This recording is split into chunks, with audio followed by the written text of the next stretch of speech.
Hi, my name is Goldman. I'm the director and founder of Goldman and Associates. Our firm has a primary focus on family law issues here in Michigan. And today we're going to continue our video series designed to educate and inform the public. So please subscribe to our channel. You know, implicit in every parenting time agreement is that there'll be some good faith and there'll be some level of cooperation, and that the parties can work together in an appropriate way for the benefit of the child. And that may mean cooperating with parenting time. It may suggest a certain level of flexibility. These are the kind of things that, you know, any kind of relationship has to have, because remember one thing, eventually there will be no more judge involved in your life. The case will end. There will be no lawyers. There will be no depositions. There will be no discovery. There will be nobody telling you what you should or should not do. And so it's going to be you, your kid, and your ex, okay? And, you know, ultimately, you're going to have to work certain things out. And there's going to have to be a certain level of cooperation. So, number one, I think it's important for people to avoid the pitfalls by not specifically doing things that is likely to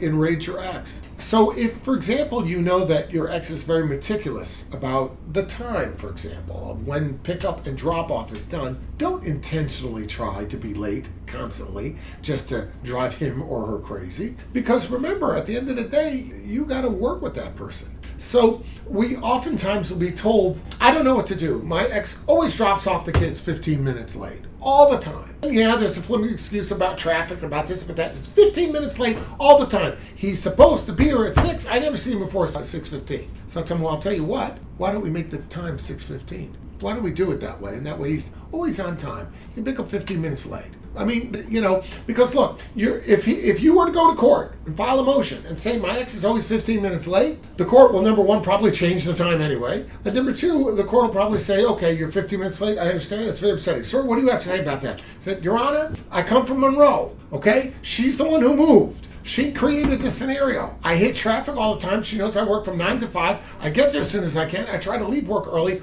I'm doing the best that I can. Yes, every now and then I'm going to hit construction. I'm going to hit traffic. I'm going to be late. I'm very sorry. When I control that, I assure you I'll be on time. But until such time as that happens, I might be late every now and then. You know what the court's going to say? Ma'am, what do you want me to do? There's nothing else I can do about that. That happens to everybody. It'll happen to you too someday. This is the law of averages. So in other words, you can't go to the court and complain about those kind of things. So you've got to figure out a better way to resolve it. If the timing isn't working right and we have someone who's chronically late, let's modify the timing. Now, you may have another situation, for example, where the person isn't chronically late 5 minutes or 10 minutes, but the person's an hour and a half late. And this is a real problem.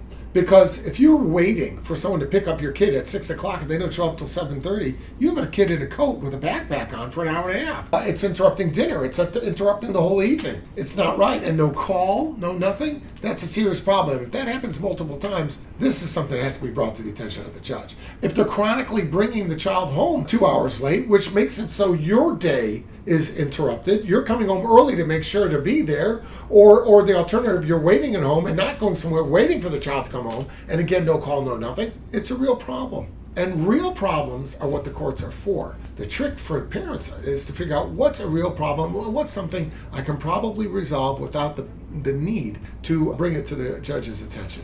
These are things you got to balance. If you have any questions about this, reach out and we'll be glad to help you out.